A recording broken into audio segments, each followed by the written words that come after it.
done for me lately? It's Coons. What have y'all done for us lately? And if there's no answer, the only thing we owe them.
Hey, good evening. Welcome to Let's Talk 2.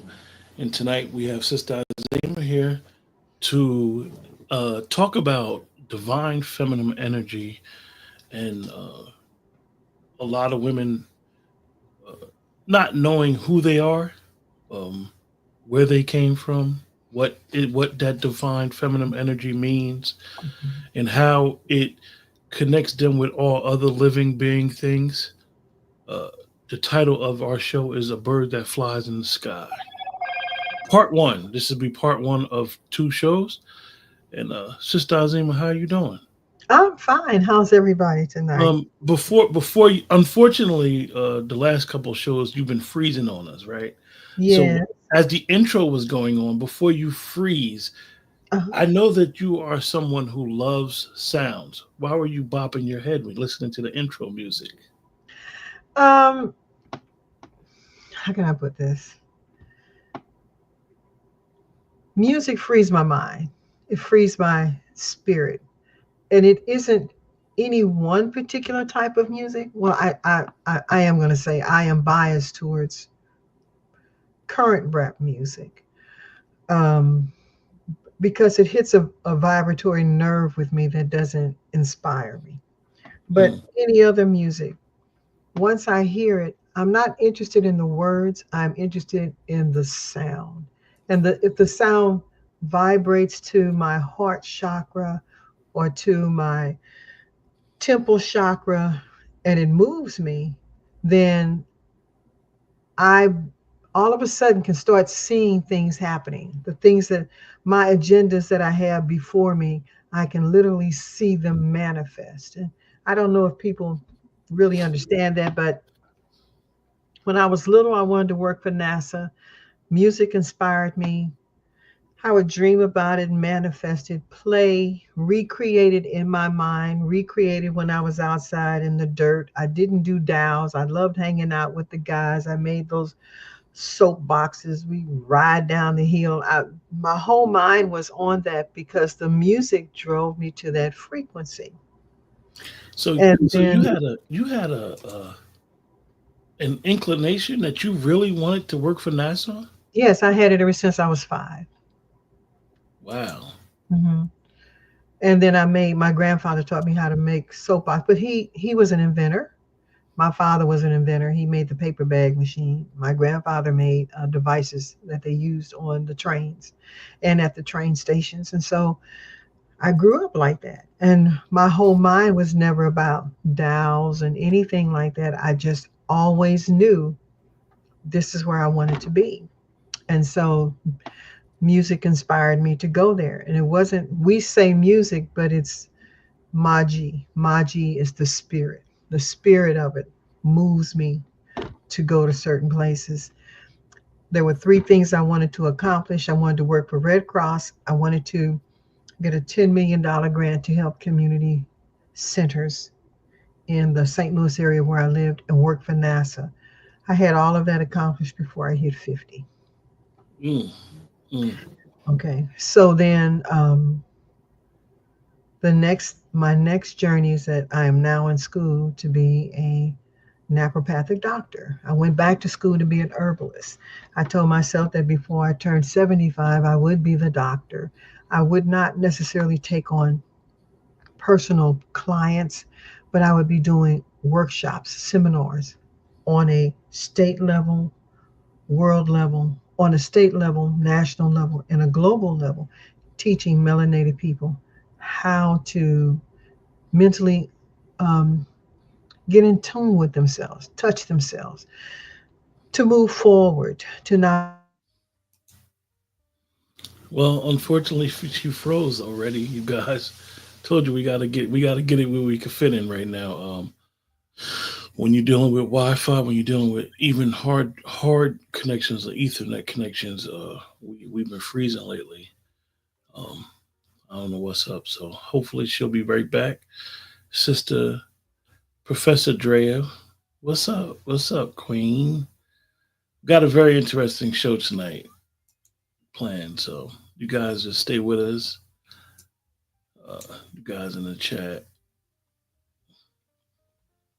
remember to like, share, subscribe. That's the only way the channel is going to grow. That's the only way. That's the best support that you can do for anybody's channel is to like, share, and subscribe. Continue to hit the like button. Continue to support.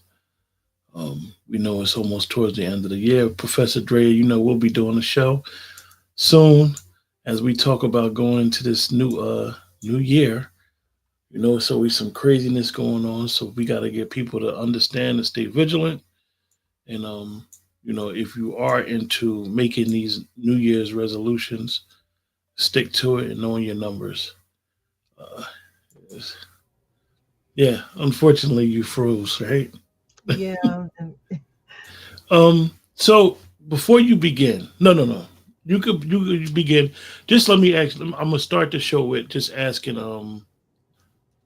What describe um divine feminine energy to us? Explain that to us. okay. God, however you wish to define your spiritual consciousness, it was all one thought. It became aware, it acquired consciousness, and then it decided the only way to X means to go outside of self, it would have to bifurcate. Bifurcate means to break apart. You can call that the Big Bang Theory, whatever name you want to give it, but consciousness bifurcated. And I'm sure that that's an experience I will never have, and I don't think you. I don't. I don't know how to bifurcate my spiritual self to become multiple spiritual energies, but consciousness did. And in doing that, it had to bifurcate based on divine principles. Okay.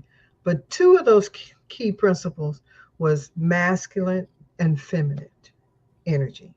Your feminine energy is magnetic. Your masculine energy is electric.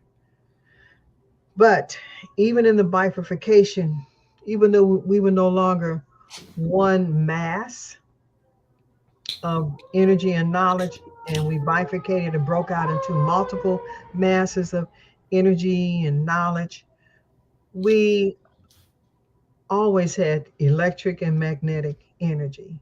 And when we found a way to create the divine principles, which are atomic, atoms, protons, neutrons, those things.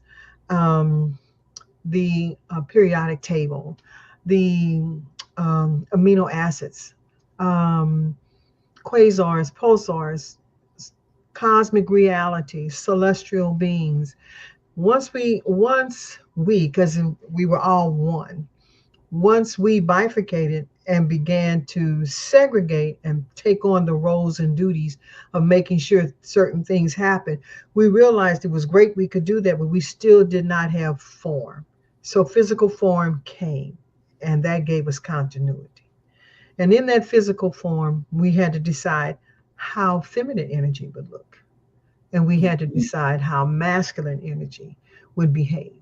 And so the feminine energy came about long before we wrote about religion.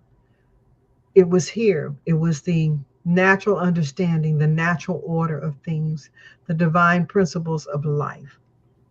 And with those divine principles, you look for balance, collaboration, harmony, oneness, okay, and care. So, women, we normally care through we emote our care. Men have the ability to be electric, and in doing so, they display care by building what we think in our mind. So we say, hey, we need shelter. They're going to find a way to create shelter. Okay. What has happened over time is that we have made enemies of each other when we shouldn't. Because when you do that, you make enemy within yourself because you carry both masculine and feminine energy. Men carry it and women carry it. How do men display feminine energy? Compassion, family, an expression of love. Okay. How do we carry masculine energy? We become logical, pragmatic. We can become focused and directed. So we are not separate of each other. We may have separate form because we needed to bifurcate in order to better understand how consciousness needed to move. But even in the bifurcation, you had to deal with divine principles and laws. And among them was to always be in harmony. And we are always in harmony. That harmony allows us to love one another. That is what gave us those chakras, the rainbows that you see. You know, they always say, look at the sky, I see a rainbow. And this is not a condemnation, but the pride people use the rainbow. If you go through the rainbow colors, you'll see that they are each chakra level, starting from the temple all the way down to the reproductive system. We call the root chakras. And so we have these chakras, which are energy fields. We learned through science, even in medicine, the doctor has to hear your body. Oh, you don't feel good. The doctor doesn't just look at you and go, well, I know you have a cold. He goes, And that's before you continue, let me ask that because I think a lot of people don't really understand what they're listening for when mm-hmm, they put that thing on your body to hear, as you had taught us before, mm-hmm, vibration, sounds, mm-hmm. tones. They're listening for certain things that will tell them, or you That have a you're certain amount of phlegm in your body from right, somewhere. right. This is going on, Mm-hmm, possibly this based off of the symptoms that you told them physically, mm-hmm, and they could hear it. mm-hmm, mm-hmm. Yeah. And they know what a healthy body sounds like. Now they can see what a body under stress is. So disease is dis-ease. When you're at dis-ease, you change the literally the your frequency changes the chemical makeup of your body, and everybody thinks your immune system is somewhere up in here, but your immune system is your gut. It's your Hmm. stomach, the small and large intestines. And if they're out of sync, trust me, everything you put in your mouth, That's, you will pay for. that's right. That's Okay? right. Yeah, and that head gonna be hurting too. It'll be hurting. And so your function in life, because most people don't realize every 7 years you make a strategic change in your life. The human body will physically change every 7 years. You know that. Newborn babies, by the time they hit 7, you're like, whoa, what happened to you? Yeah, that You're was not so fast. big. You're grown. You're fast. Okay. Then you wait another 7 years. Here they are at 14 and 15. And you're like, oh my God, you got a mouth. You're doing this. You're doing that. What it is that you have failed to find the frequency that works best for them as they're changing their frequency. And they have to change that frequency in order for them to reach their perfect atonement. Okay, their atonement allows them to be in a balanced state That balanced state doesn't mean that they don't get angry. It just merely means I know the things that irritate me or tick me off, and I'm not going to put myself in that. And if I have to be in that, I know how to control myself until I leave that situation. Okay. So the purpose of we are now going into what we call the divine energy, the cosmic or celestial energy of the divine woman.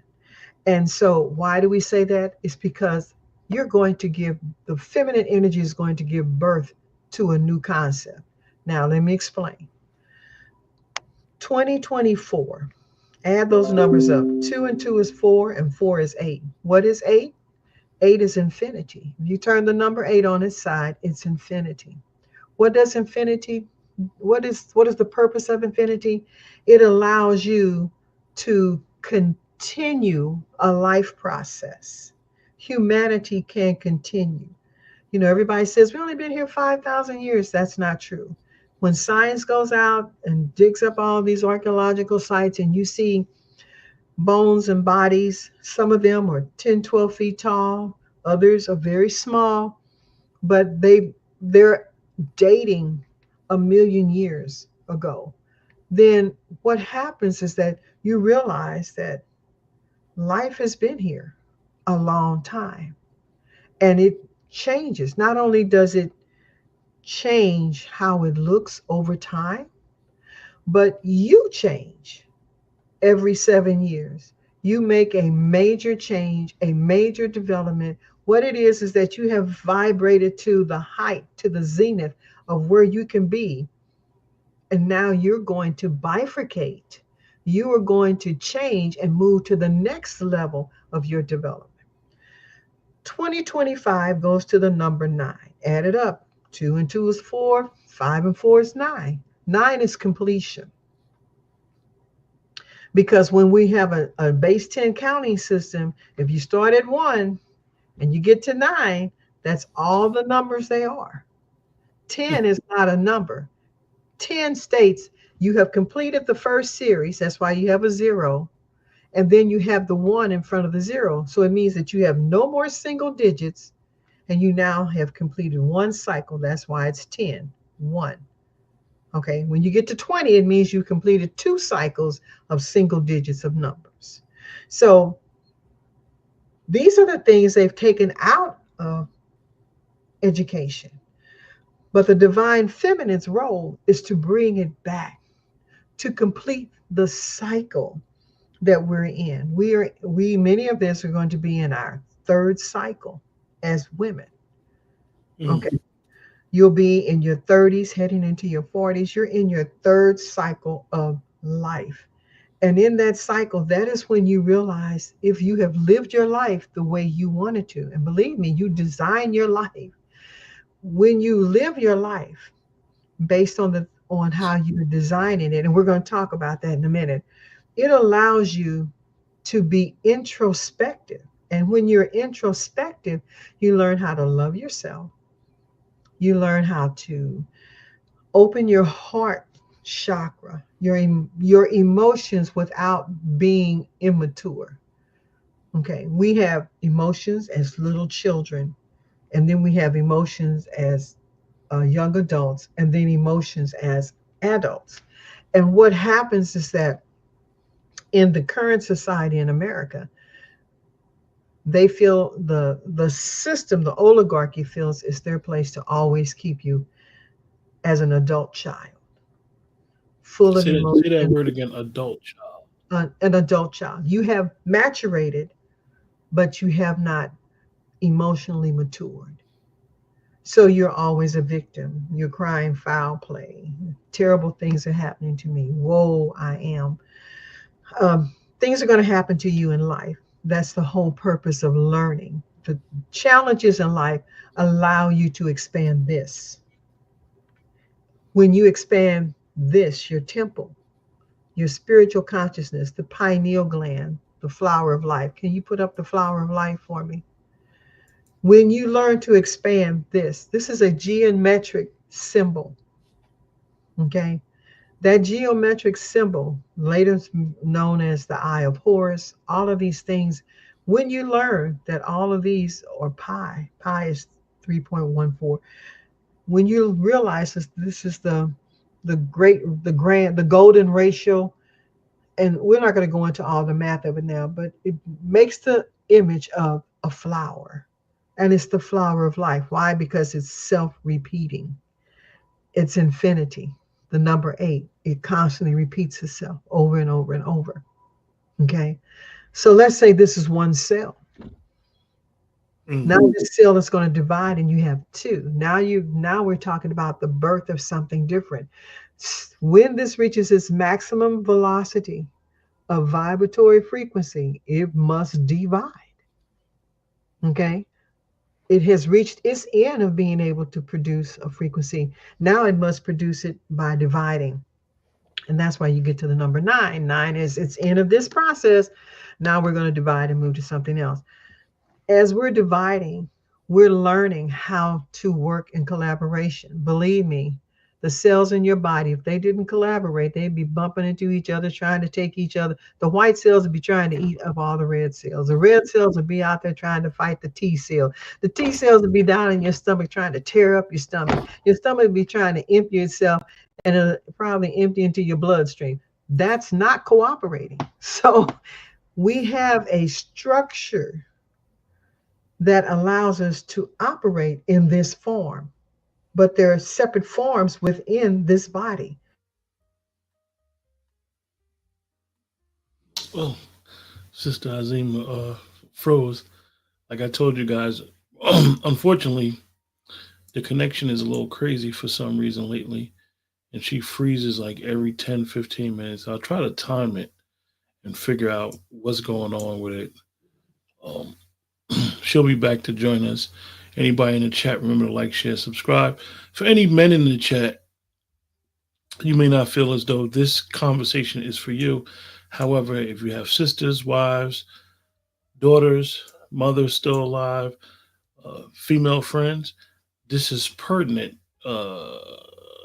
Conversation is for you as well as myself as the men to understand what women go through, to understand that divine feminine energy, as Sister Azima said, we have it in us too. But a woman will manifest a little bit different than we will. And she's discussing it in understanding that Sister Azima is someone, like I said before, that understands terms, understands words, understands numbers. So a lot of times you may not understand why things is the way it is. Like even she when explained the rainbow colors, I don't think a lot of people ever looked at the chakra and correlated with the rainbow colors until she said it. But Sister Azima, you Mhm. may continue. Okay, so let me give you the definition. The divine feminine is a non denominational concept that refers to the idea of embracing creative, nurturing, and intuitive energies in one's life. We are now entering the age of the divine feminine. It doesn't matter if you're female or male, magnetic or electric, you're entering into that time. And that was the whole purpose of the horoscope or astrology, not to find out if I'm going to be good with my baby daddy, okay, or married down the street of Shaquita over here. It was so that you would understand that as you enter into the third cycle of your life, your most productive years, how are the energies in the celestial heavens affecting you? Most people think we are static and just turning around the sun. But no, we are literally moving through our galaxy like Hmm. fish swim in the water. And then the small fish that swim around the bigger fish to keep them clean, that would be like the planets orbiting that main fish, which would be the sun. And it's cutting a pathway. And so you have to know how you're going from salt water to fresh water, from cold water to warm waters, to hot waters, to salty waters. How does that affect you. And so the purpose of astrology was for you to understand that as we're moving through our cosmos, we are going to run into some energies that are repetitive. We're going to repeat going through that cycle. Now, how does that cycle affect you? And Mm. that's why it's important to know how to bring yourself into a state of collaboration, harmony, love, oneness, balance. That's what you're after. Harmony, balance, not just within your body, the physical form, but balance within your family, balance within your community, balance within your state, your nation, and the world. So let That me so let me ask you, when you know that you're entering a new cycle, and it's everything is telling you like this is a moment where you're about to make some big decisions. mhm, How do you know whether you should make a being able to differentiate whether, okay, I have a decision I need to make on something, but I don't want to do it right now. Even though I'm going into a new cycle, I want to pause it or delay it for a minute. mhm. Um, but I know that my cycle is fresh, and I need to do this now while it's still like clear. You hear a lot of people say they're going through a spiritual cleansing, Mhm, a awakening. So they try to get to know who they are, and I mhm, understand that definitely based off your concepts that you explained to me many a mhm. times. How how does the individual able to figure out when to press forward or to just stay still? Okay, so that brings me to the next thing. You can take this image down. Um, I need you to get an 8.5 by 11 sheet of paper. I need you Okay. to fold that paper into thirds. Okay. Ah, you did this to me before. I don't have no notebook up here yet, For but we just homework, talked 'cause about you this. you need to have this for tomorrow for part two. Okay. Okay. So in the first column, I want you to put plus at the very top. In the second column, I want you to put the word minus. And in the third column, I want you to put the word interesting. Now, in the plus column, I want you to put all the things you love and like and just that's you. Oh, yeah, that's me. Write it all down. Okay. And I don't mean a long sentence.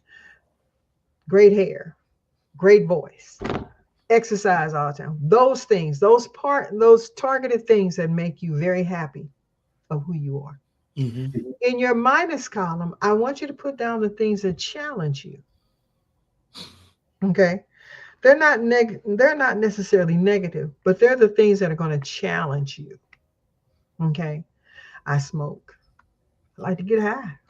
I drink. I peruse. I speed. Okay. I'm late for work all the time. Those are the things you're going to put down. Okay. In the interesting column, put down all the things you find unique, things that you would like to do, things that you've done in the past that made you, you know, who you are. Even if it means a person that helps shape an aspect of you. So what happens is that you're going to put that in a place where you get to see it every single day Mm. for 30 days. Now, hear what I said: plus, minus, interesting, plus all the things you love about yourself, minus all the things that are All challenging right, you. January 10th, we're gonna review this, everybody in the chat. January 10th. And then interesting in the third column. At the end of 30 days, I want you to take that sheet down and go back through plus. The things in the plus column you look at and go like, that ain't me. Put it in the minus or interesting column. The things in the minus column, you say, oh, that's over here. I'll clean that up. Put that in your plus or interesting column. Things in your interesting column, put them in minus or plus. Okay. Go back and read through it again. If there are things in there in plus, minus, or interesting that is no longer where you are, You have moved from one cycle of your life and you're moving into the next. Discard them, scratch them off, erase them out, or get a fresh paper and put down only the ones in the plus column that you really are now. In the minus column or challenge column, put the things where you are now. And in the interesting column, put the things that you wish to do now, have done, will do in the future, or things in the past that have helped move you where you are. Those major changes happen in cycles of 7 days, 7 weeks, 7 months, 7 years. Okay.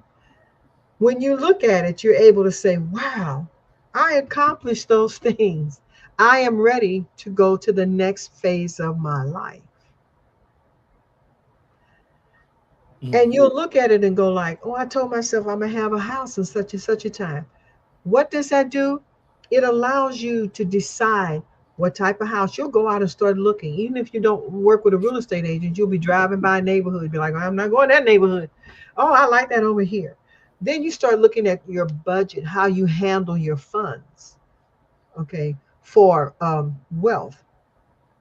What you're going to do is eliminate victim mentality because you have a plan to go by. And you can no longer allow the stuff that you hear on TV. You'll at first you're going to hear it, then after a while it's going to irritate you, and you're like, I don't know why that bothers me. It's because it's not vibrating on the frequency it needs to be because you are changing. Okay, you are like a symphony. You are every instrument in the world: violins, cellos, harps, reeds, trombones, all of that.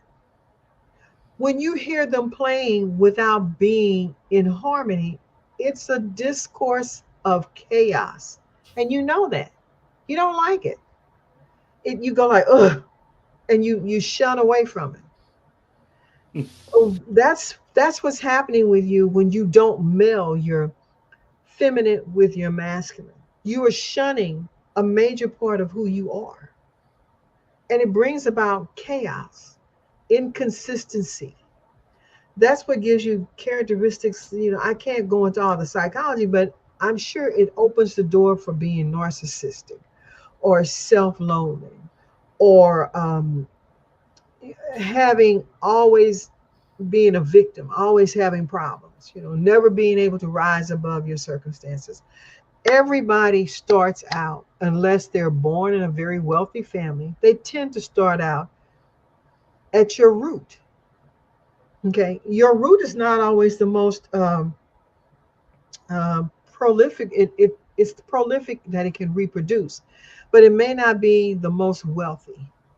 So you learn to make the root of you wealthy.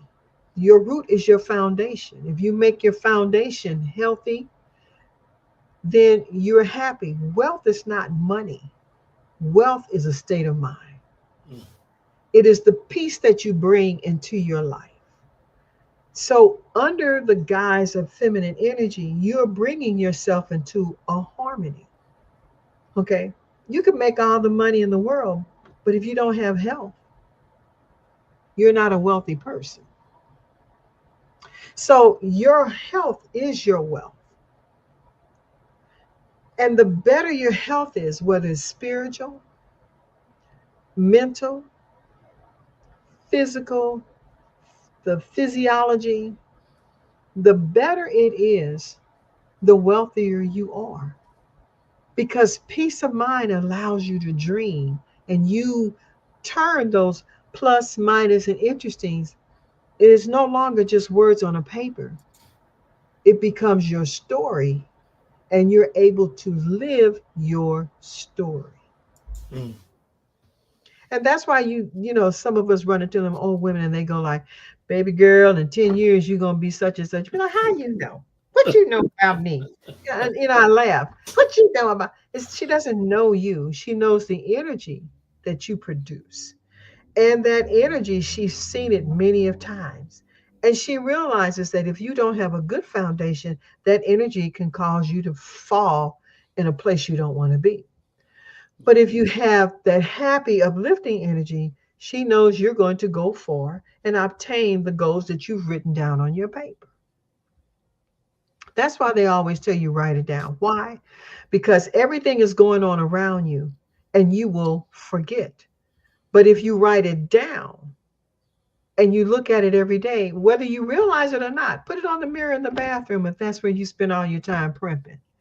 If you're a type of person that runs outside and works in your garage, put it where you do the things you like to do the most.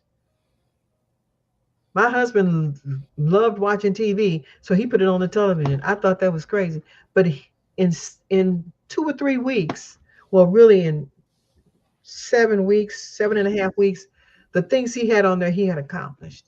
That's because he was seeing it every day. He didn't. He basically put in his subconscious. Yes, and we don't say your subconscious. You put it in your spiritual self, Okay. and your spiritual self will get the work done, whether you realize it or not. Because we go to bed. Some of us go to bed early, and you wake up the next day and you go, child, oh God, I had the worst night. I slept like a log, but I feel like I didn't rest. Well, that's because your spiritual energy was looking at that list and it said, oh, hell, we got to get this done. Let me go out here and negotiate with some people. Let's go out here and negotiate with some folks. Let's Yeah. set something up so we can get this, that, and the other done. And then you don't realize, but you are allowing the spiritual aspect of you to step out and do the work. So coming into your feminine place is where we are now teaching the world to come into balance, into harmony, into self-care and love, okay, into cooperation, collaboration. You all know the Nguzo Saba, the seven principles. We talk about them. I think you all know them. Umoja and Bili, Kugachagalia, Nia, Imani, basically I speak for myself and I define myself instead of others speaking and defining who I am. Nobody needs to speak and define who you are. The role of a teacher is not to teach you, but is to draw out all the information that you're born with. That's the role of the teacher. Uduko means to draw out, to allow you to express that. Okay. There is no measure of intelligence. There's only the measure of the imagination. And I always say that because when you write your PMI down, you are imagining how you wish to be. And when you imagine how you wish to be, that means you open the door to have the complement of you, your mirror self. Okay. The masculine energy will be the mirror self of you, where you have all these wonderful strengths. And that's across the board. Minus, sometimes you may have to act like, whatever, to protect your family, to make sure people don't run over you. That is not a negative thing. It's merely saying that I don't need to call up on that all the time. I need to call up on it in serious moments to let people know this is where I stand. Don't cross it. Okay. The interesting thing is that you may not always have to use words. Sometimes it's the stare. It's a okay. It's that side eye you give people. It's the ability to get close to somebody and say some key words in their ear without calling them a bad name. Okay. That's the interesting aspect of that. But that it allows you to use your masculine energy, that electric aspect of you, to get things done. And that is where your imagination takes over. Mm. Okay. When we imagine something, it truly happens because you've written it down and that's where it is. It becomes a part of your spiritual self. Whether God comes and talks to you, or Miss So-and-so down the street, or Mr. So-and-so over there, or you get an epiphany while you're driving your car, or you're on the bus, or you're at a movie, something hits you and you go like, oh, that's on my list. I know how to fix that. Or I know how to address that. Those things come because you are asking the divine aspect, the true source of life, the divine oneness. Hey, I got an issue. How do I fix this? And you've put it down in your PMI. Your plus, your minus, and your interesting. And then before you know it, you got the house. You have the man that's a compliment to you. Okay.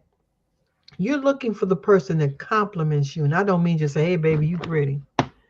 Or, you saying to the man, my man, he's so fine.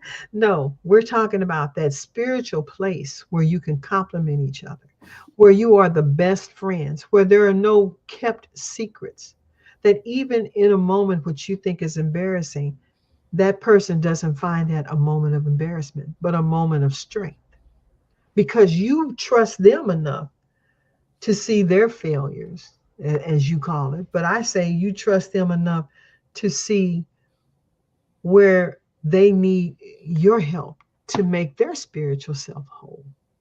And when all of those things happen, that is the sanctity of the union. Now, I'm not saying you're going to have this wonderful, perfect marriage. It's not that. Okay. I loved my husband dearly, but there were times I didn't like things that he did. But I never chastised him in front of people. That was behind closed doors.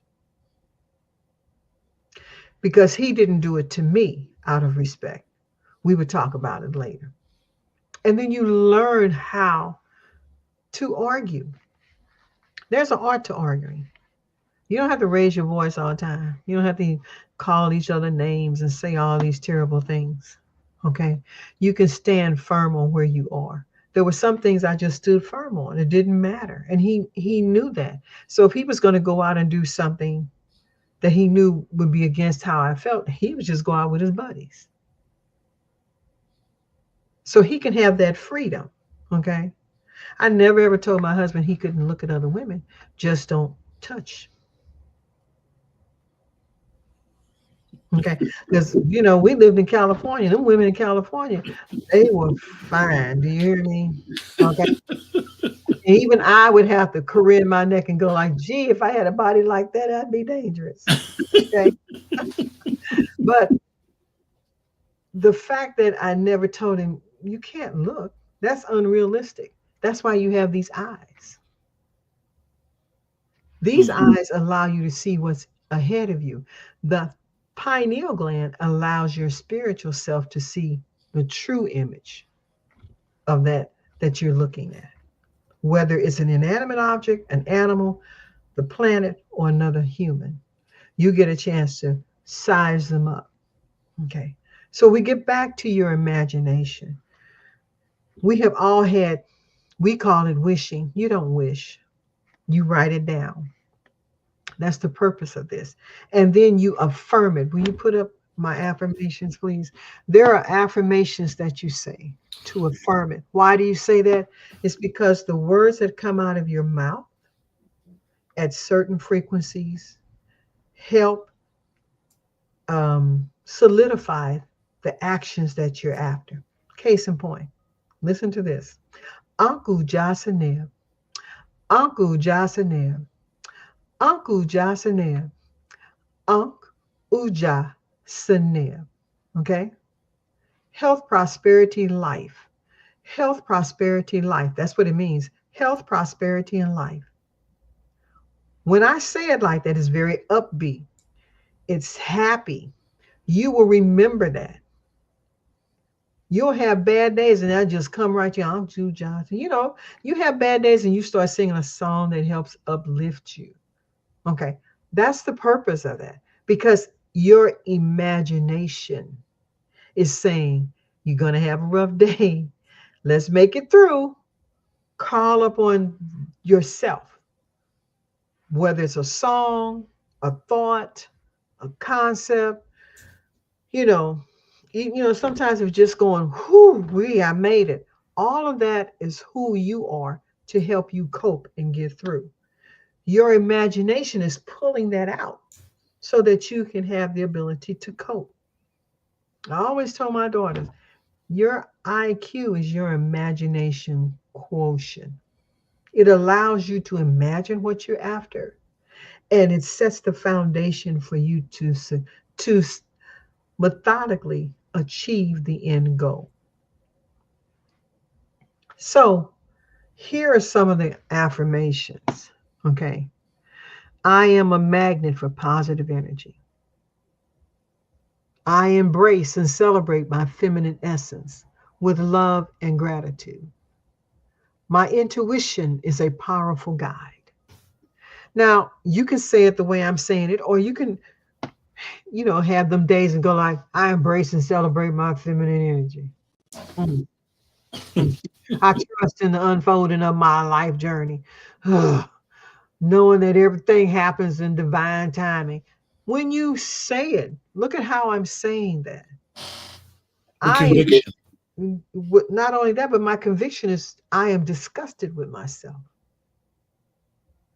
You're mad at somebody else, but you're the one carrying that. That's why when you hear people say, forgive them, you're not forgiving them. You're forgiving yourself for being angry, because you're not angry at them. You're angry at the fact that you knew what they were like, but you gave them one more try and they messed over you. And you're like, I knew better. You're mad at yourself. Give yourself permission to make mistakes. That's part of the challenge of knowing how to really discern. Mm. And then you go to say these affirmations to affirm that you have the ability to do things better, that you have allowed yourself to make a mistake and you're going to love yourself. I am worthy of healing. You are. I embrace the journey of self discovery with compassion, and you do. Okay. Here's a little ditty we taught our daughters. Ching, ching, ching goes my money tree. And every time it chings, that is money for me. It flows to me so abundantly, top, left, right, and up under me. Now look at that. That's a little ditty. Now, if you can know the rap songs who are calling you bitchs, who are saying, I'm going to kill you and shoot you, because it has a iambic pentameter, it means it flows like the river. And the minute you start saying that, what are you telling yourself? You're talking to yourself now. Nobody else is hearing that but you. You are talking to yourself. And what are you telling yourself? I hate myself. I'm a bitch. I'm a this, I'm a that, I'm a so and so. Why would you degrade yourself? Now, what happens is that you will start to become a victim. Oh, I didn't mean he hit. Wow, I can't make it. I don't know what's going on. We all have to learn, but we are raised in a society that allows you to mature, but it keeps you as a child. And as long as you are a child, you will always be a victim. So the purpose of the divine feminine is to allow you to become the adult that you are supposed to be, so that you can enjoy love, harmony, collaboration. You can be friends to other people. Okay. I laugh because my husband, we had a blended family. I had two, he had two, then we had two together. Remember that movie? Mine, his, ours. Okay. All right. It wasn't an easy road, but I learned to be respectful and cordial of the other women that were in his life. Okay. To me, that was paramount. I wanted my daughters to know their sisters, whether they stayed close with them. I wanted them to understand they're there. You can call up on each other if you need each other. Okay. And I never wanted them to see me standing back like we see. I've never seen a time, and I'm not going to say that, since the 70s and 80s, the only movies I've ever seen on regarding us, new movies, it's always movies where the woman has a marital problem, or she's trying to climb the corporate ladder and she ain't got time for no man, or her children are out in the streets doing horrible things. All right. Never have you ever seen a movie that says, let's learn how to improve our imagination and have a happier life. Now, Bill Cosby kind of came along with the, Cosby family on some of that principle, but everybody was cutting him down. We all have our challenges. We all make mistakes. You have to. How will you ever grow? Okay. The word perfect, and I'm going to say this. I'm going to stress it. Barbie dolls, stuffed animals, plastic figurines, paintings, they are perfect because you've captured a moment that was precious and significant, and you can never capture it again. So there it is in front of you, perfect. You can't be that unless you're going to be a plastic doll. You can't look for perfection. You can look for progression. Mm. Because to be perfected means you don't change. And that's where you get housewives of Atlanta, housewives of Hollywood, housewives of Pennsylvania. Those women are a nightmare because they're too busy trying to perfect themselves. You got the Kardashian folks that are trying to make their bodies something it isn't, and their bodies are progressing all the time and they cannot change it. That's the purpose of progression. It allows you to mature. It allows you to do self-love. And I equate self-love to, and I know this is crazy, to driving a car. If you don't know how to drive a car, you cannot teach anybody else how. If you do not know how to swim, you cannot teach somebody else how to swim. If you do not know how to fly a plane, you cannot teach somebody else how to fly a plane. So if you do not know how to love yourself, how can you express love outwardly? How can you tell somebody it's okay to make a mistake, cry, do what you need to do, get it off, and tell yourself that you forgive them? Why do you say that to a person? It's because it allows them not to feel bad about the mistake they made. But they realize, I made a mistake. I can forgive myself. But you tell them first, it's okay to forgive them. You can forgive yourself for forgiving them. Because it allows you to say, hey, I made a mistake. We're all in this together. Now I know to do better. And what you do is that you start setting up processes, methodologies, modalities to allow you to cope with things, even within your family, even within your community. Because poverty is a mindset. It's a temporary physical condition, but it's a permanent mindset. Mm. And if you have a country like America, where the oligarchy finds it necessary to become a club, and you can be a member of that club, whether you're a black person, a white person, a Jewish person, an Asian person, an East Indian, a Native American, a Hawaiian. You could be a part of that club because it teaches you how to subjugate others who look like you. Mm. And you subjugate them. And when you subjugate them, you look down on them. Well, I got my degree. You can't tell me nothing. Okay? I have all this education. I'm a member of this fraternity, that sorority, this over here. I have all these accolades. But do you have peace of mind? Do you have true wealth? A wealthy man never tells you he's wealthy. He doesn't have to display it.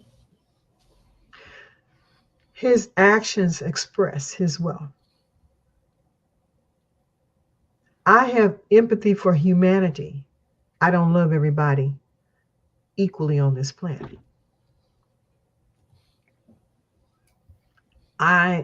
When I saw a TikTok and it made me cry. There was a little white boy. He was ringing on his neighbor's doorbell. And the mother, she must have been away. And she said, no, only Mark or whoever was is at the house. Why do you need to get in my house? And he said, and I quote, My brother Jay shot himself, and I was there. She said, honey, here's the code to get into my house. And she gave him the code. It made me cry because I said, this little boy, his mother's already suffering. He saw his brother kill himself, whether it was by accident or on purpose. When the neighbor said, where's your mom? She's dealing with the police. She's distraught. She said, get into the house and tell whoever was in there what's going on. Okay. The mere fact that there was a neighbor to help him.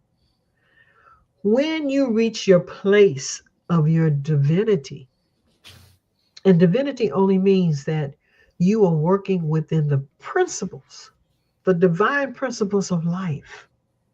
Okay, and you can find them on the internet, the divine principles of life, okay, or the laws of Ma'at. When you're working within those principles, it allows you to be, I call it present, to be in the present, to be filled with humility,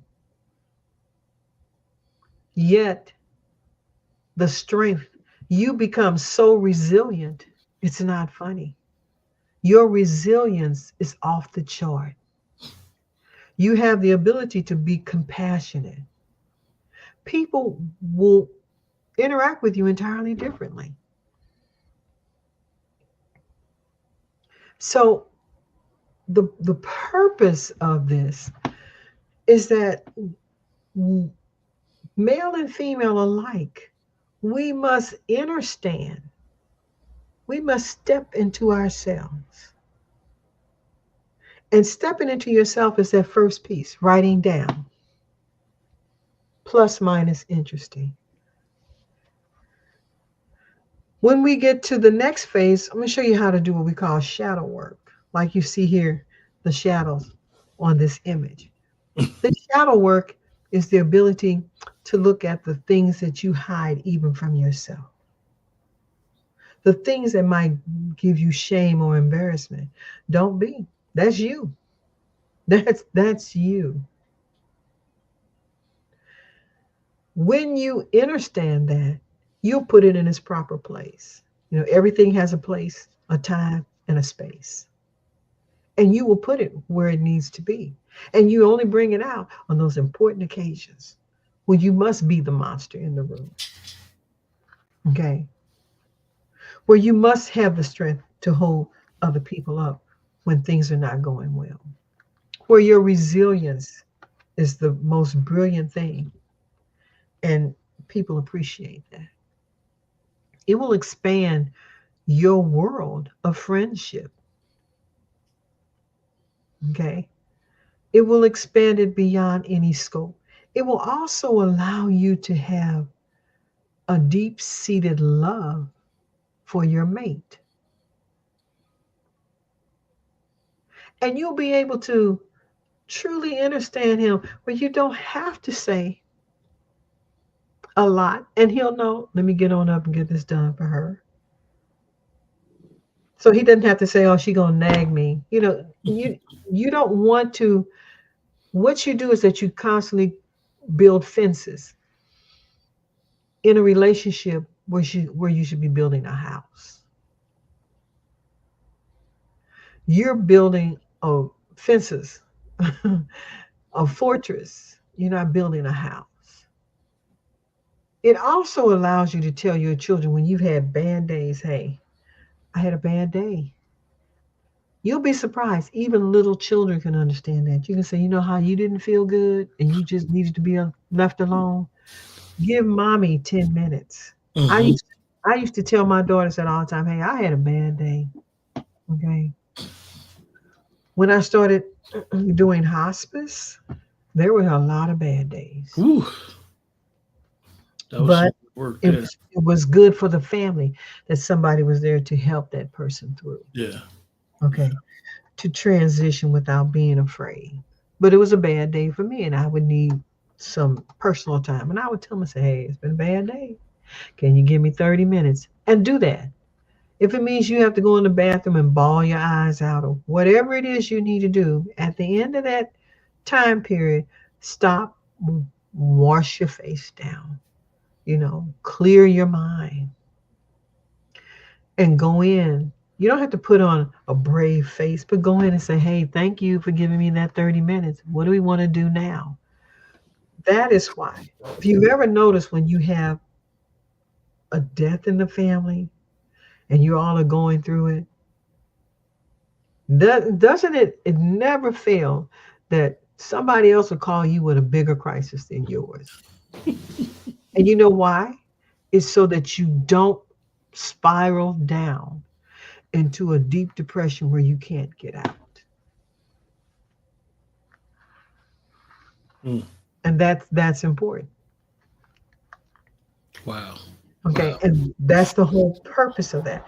So when you're coming into your divine feminine, you are learning how to literally be happy with yourself. It doesn't mean that you won't be nervous or whatever, but you're going to be overall happy with yourself. The things that you're going to learn about yourself, enjoy them, embrace them. The things that you find intriguing, be like, do I really want to do that? Do I really want to? Because I've been in a hot air balloon. I wanted to do that. I thought I would like to go skydiving, but I realized I'd rather just go hang gliding because skydiving, once I got up there and saw that, I was like, nope, that's not for me. Okay. And that's when I was real adventurous. I thought I was invincible. We all have that in your moments. I call that them young Simba years when you're the young lions in the jungle. Nothing, nothing fear. I mean, I'm not afraid of things, but now I got better common sense to know I'm not jumping out that plane. Nope. Okay, so you look at that and you're able to laugh at that. Okay, that's your own private moment. You have that, and that's okay. But I'm saying that you must love yourself. You must be compatible with yourself. You must find the things that bring you the greatest joy, because those joys is what creates your health. The healthier you are, the wealthier you will be. Mm. People, Wow. you don't let stuff, I mean, think about it. We were all hot headed. I had a race car. What was I thinking? I loved it. I souped up my Dodge Charger. I put a 450 engine in there, and I had those. Wow. Yeah, I had the Hemis on the front. I put slicks in the back. I had changed my differential, put in a whole new axle. My God, my car was made for a racetrack. Yeah, that's It was that's going on a that racetrack. you had real American muscle. Right. I had STP as a sponsor, and I had all of these oil companies as a sponsor. And then when my guy drove and had an accident and killed him, my mind went, hold up. I Mm. had insurance, it paid for everything. But my mind said, is this where you want to be the rest of your life? No. I look at life like a buffet. I get the biggest plate and I put two things of everything on there. Not a big scoop, but I taste everything. And then I go, that I don't like, this I like. That's okay. It's interesting. Uh, I could like that. Your life, the spices in your life is what gives you variety. But your spice begins here. And it begins here because you're telling yourself, you're giving yourself permission to explore. You've already implored while you were in the womb. But somehow, as you've grown up, you've cast that aside. And I'm asking you to go back and re implore. Explore means external to you. But how do you get to be you if you don't go deep inside and know who you are? That becomes the most important thing there is. That is your wealth, your health, be it physical, emotional, psychological, spiritual. That is your health. And the minute you put that health there, you're set for life. You are set for life. And every 7 years, when you have reached your maximum potential in that phase of your life, you will move to the next. And you're gonna be, like he said, you're gonna have all this angst and anxiety. You're coming up with new things. Is it time? You are moving. Tell yourself, I am moving at the pace for success.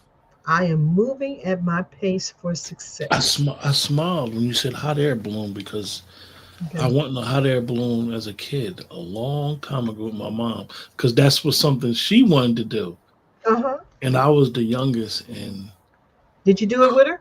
yeah, it was an It was experience. fun. She even up until the time she passed away, she even used to say to me like, "How do you remember that?" I'm like, "Ma, I remember." Yeah, it was fun. Oh, There's nothing like it. It was really, really nice. yeah, yeah, yeah. It's different. You And after that, I would take my kids to Forest Park for the hot air balloon display, so that they could touch the basket and talk to the pilots and everything. And it was fun. It yeah, was absolutely fun. It was called the Glow, and they would do it like in the summer near dusk, and you could see all of this flame. I mean, it was just beautiful when you would see it at Forest Park. I don't know if they still do it, but it's called the Glow, and I loved it. And my kids loved it, and when you open the door, when you open one's imagination, nothing is impossible. That's what I want you to understand, not understand me. Understand means you're standing under the views that I'm giving you. We live in America. We understand our role in America. But do you understand who you are and how you can grow? I mean, even in slavery, my father was an inventor. I mean, my grandfather was an inventor because he was a slave. But he never made us a victim. He never talked victim like to us. Oh, the master gonna do. He never talked that. Never heard it from him. Never heard victimhood out of my father. He was doing the Jim Crow laws. Okay. He lost his parents in the riots in East St. Louis. His father went out to go to the store and never came back. He ended up in one of those big open pit graves. Okay. His mother had to build a raft. Those people who did survive, they had to come over in the caskets of dead bodies because the police were going to make sure you didn't leave. Okay. We, as melanated people, we've been through a lot. We've had cities that we built bombed, set on fire, burned down, put in the bottom of lakes. We've been through a lot, but you have the permission from the divine energies of life to forgive yourself if you didn't have the strength to run away. It's okay. It's okay. Give yourself that permission, because the minute you give yourself that permission, you can cry, you can release it. When you release it, it opens you up to more love. Okay. Slavery wasn't just with us. Learn your history. The first slaves were Slavs because that's what Slav means, to be a slave. So I always say we must learn the history of our people. It has always been my dream that we would have anthropologists and archaeologists and all of that out there. We did. We had Van Sertima, we had Dr. Clark, we had Dr. Ben. Now we need some new Dr. Ben, some new Dr. Clarks, some new Van Sertimas to go out and do the research and come back and teach us. We need to be hungry for the thirst of being wealthy because we are healthy, because we have a great, healthy love for each other. This was my dream, to be able to be on a podcast, to teach what I talk about with wow. women. And I have been teaching men and women for pretty 25 years. We would have little cadres and we would talk and teach. And you would be surprised how I would run into them many years later and they go like, man, I'm a director of this over here. I'm the vice president of this or the C, because you taught me how to look at this. And I'm like, whoa, well, thank you. I'm glad to see that. And just so you know, people, go out and look it up. There's 440 million people that live in America. 40 million of them are us. Okay. We have about 4 to 5,000 millionaires. And I don't mean 1 million, 2 million. I mean 25 million greater. We also have several billionaires. And I don't mean Oprah. In St. Louis, there's a company called Weston, and it's a black father and son, and they handle what do they do? Telecommunications. Their company is worth $13.9 billion, and they are billionaires. Quiet, unassuming, don't know it,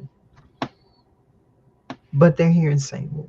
In St. Louis, there's quite a few black billionaires. You don't know it. They're quiet, unassuming. And that's what I'm saying. When you love yourself, physical wealth comes to you because you make great decisions and choices. And the physical wealth will be there. And that's where we in part two, we're going to talk about what do you do when you acquire physical wealth and how do you make it generational. Okay. Wow. Okay. So anybody in the chat, if you have any questions for Sister Azima, just put it in the chat before we close. But I do got one question for you. Yes. It has nothing to do with the topic, though. Okay. You want me to wait? No, go ahead. Okay. Yesterday we lost Nikki Giovanni. Yes. She's my reason bird that flies in the sky. Okay, so it's amazing that the topic of the show, a bird that flies in the sky. Sister Azima told me she wanted to go with that title last week for the two shows, and Nikki Giovanni moved on yesterday. Yeah, it was time. She had done all her work. It was time to go. What could you? I mean, this is like we never talked about your age. I don't want to know your age. This is like a contemporary for you, somebody you grew up with. Yeah. And in my generation, I believe, looked up to her and revered her. And basically, when we seen the old viral video of her and James Bond with this great conversation about relationships that a lot of people took from. Mm-hmm. I think my generation kind of like looked at her like, wow, this is her when she was younger. She was giving up so much of herself then to us. And I think that I'm not gonna say we didn't appreciate it enough, but it's unfortunate that we really, really didn't draw from our elder as much as we could have. Well, let me put it to you this way. How can I put this and really make it? My grandfather was born right on the end of slavery in the 1800s. Okay. When he passed away, he was already in his hundreds. What we talked about here, his life every 7 years was making a major change. Even though we were chattel slavery, we were still making major changes. The things that I remember most growing up is that families would clan together and then they would learn to love each other. Now, I'm going to say that again. We clanned together. Now, what does that mean? You had a common enemy. And remember, that common enemy decided if I couldn't ship people over, only 92,000, and we're learning that. We're learning all the time. I'm listening to Dan Calloway and, Brother Rich from St. Louis and all of these other brothers who go out and do all this research. And I'm very happy that they do it because I'm I'm in my senior years. I'm not going out there to do it. I'm not climbing no mountains, digging no holes. I know my limitations. Okay. What we're finding out is that there was roughly, I'm going to say 100,000 of us that were brought from Africa here.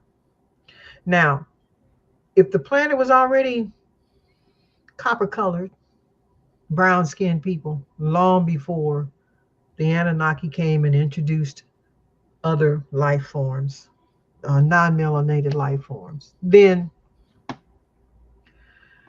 we had already found a way in some semblance of civilization to function with each other. I'm not saying we didn't love one another. We loved each other dearly. But the minute we got under stress from slavery, kidnapping, slavery, and I don't understand all of that. I have my own opinion, but it's not clear enough for me to voice because I'm still formulating it in my mind. And before I say it, I like to kind of have some background information. So we were already here as a civilization. We developed our civilization. We found ways to love each other. We did what we had to do. I'm in Missouri, the Cahokia Mounds.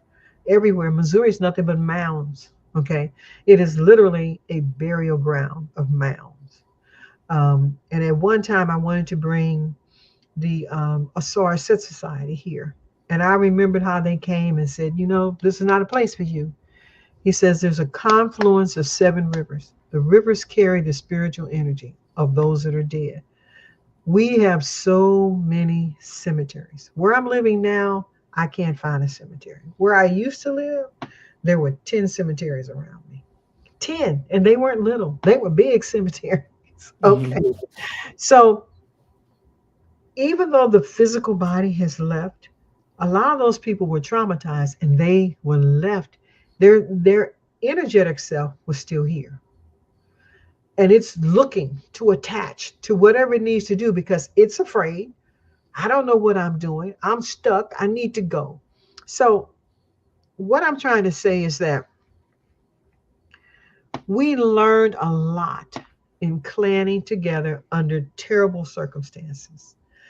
We learned to love under those circumstances and to build solid families no matter what. What I see now is that we have allowed that same oligarchic energy to tell you you don't need a family structure. You're going to raise all them children by yourself. And I don't mean this to be negative towards women.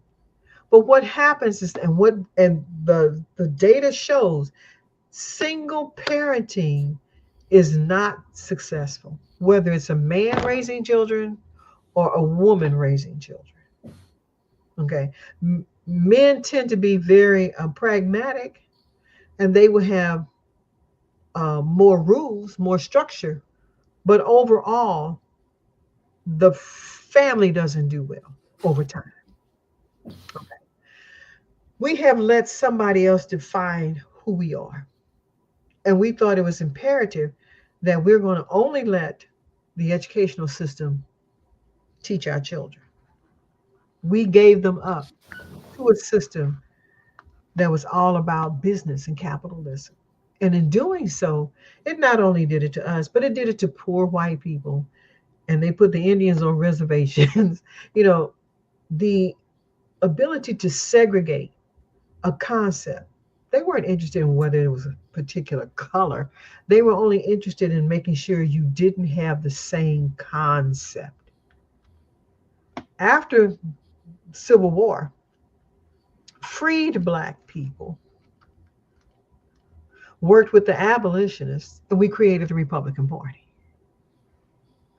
The Dixiecrats, which were the plantation owners, and we had Black plantation owners as well. Some of them were benevolent, some of them were not. Okay, same thing with the white folks. Those that were not were clanning together because they had a like mindset, and that mindset was if we could separate them, we would have greater control over what we want done. We would tell everybody, we're the party that's going to give you freedom, and we never had it. Poor white people didn't have it either. Okay, so what I'm saying is that When you learn your divine self, and what I liked about Nikki Giovanni, in her poems, she spoke her truth. And her truth was love was elusive for her. It was hard, okay? Because we clan together before we learned how to love. And we had to love. And I in my opinion, I think as melanated people, we need some therapy, but we need it from our own kind that can understand, that can understand. Um, because we have post-traumatic slave disorder. One of the brothers that I have a relationship with, I haven't talked to him in a while.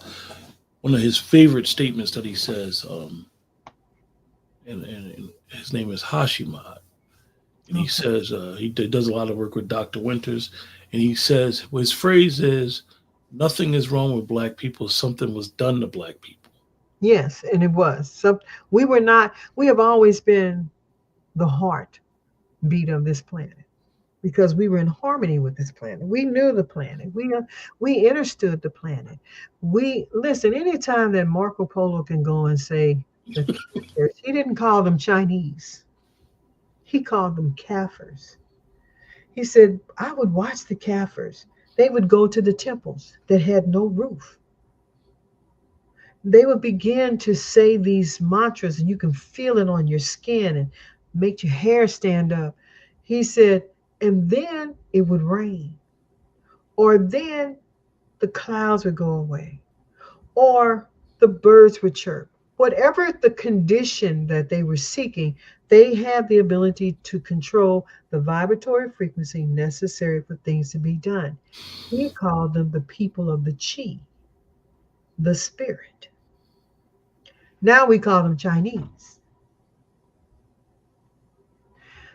Somebody else has come and redefined who we are. We have to define ourselves. I remember when Jesse Jackson gave a wonderful speech and said, we are the people of the continent of Africa. We are African Americans. And I'm like, well, no, I'm a Negro. That's all I knew. How can I become an African American when I was a Negro? And a Negro means black. Yeah. The French call you Negro, black. The Greeks call you Negro, black. Okay? The Russians call you Naga, black. The East Indians call you Naga, black. The Mexicans call you La Negro, black. So when did I get to be an African American? When did Kamala get to be a black person? A black American, an African American. She's from East India. Do you see what I'm saying? Other people have decided who you are. We must go back and learn who we are. And this is what the whole divine feminine is about. And that is why I chose Nikki, because in her poem, the one line I loved the best was that she said, even in my hurt and pain, I am a bird that flies in the sky because I can see my freedom is there. Well, And that's why I chose this. So we she got left. part two She to go. left us with something and didn't even realize, and we didn't even realize she was going to be leaving. Right. And the best part was that she did rap. She never rapped before. She was an iambic pentameter poet. And you have to go and look that up. Okay. Because those poets, when they did poetry, it was like reading a story, a 2-page story. But she introduced what I call, she brought us into contemporary rap, which we have now, where we have that basic beat, dun dun dun, and then we say all these horrible words in between, because it's following a certain pattern. And so they took what she brought to the table and subverted it. Because what we brought to the table was the pure frequencies of life.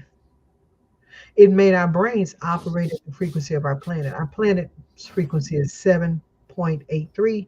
Your brain, with the pineal gland, when you're in meditation, vibrates to 7.83. You Well, are all of these wonderful things. And well, that's you male. guys, I don't know how you guys feel, but I feel I'm a glass half full cup, but Yeah. my cup is overflowing with a lot of information tonight. Um, really, really appreciative of Sister Azima coming through. And like I said in the beginning, yeah, it might have been a conversation for women, but it was a conversation just for us as melanated people to understand what's going on. Sister Azima has been telling me about the age of Aquarius for some months now, and and realize we're going through what some people will say an awakening, but Hmm. this is something that's going to happen. Appreciate everybody in the chat for joining us. Uh, Hopefully next week we're going to do part two. Yes. Bring your paper. Yeah, bring your paper, bring ready for conversations. One of the things about Sister Azima, you guys, that made some of it, I know some people in the chat know her probably a little bit better than me, but if you ask her questions, a lot of times, like she said about the teacher and the student, she may have the information, but we have to draw it out of her. So Mm. sometimes she may have a plan on what we discuss and what we're planning to discuss, and depending on the flow of the show, it may go in a different direction. Like she didn't even know I was going to ask her about Nikki Giovanni, but I remembered last week when she told me to give her when I asked her to give me a title for the show, and Hmm. you know, it's amazing how things come into fruition sometimes, and it just manifests itself right in front of you. But Sister Azima, I appreciate you for joining us, Thank and you for I having me. know. I know that this every Tuesday thing is really getting good on us, right?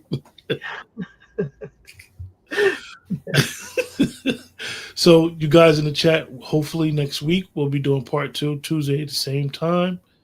And remember, the best way to support the channel is to like, share, subscribe. You guys take care. Have a great night.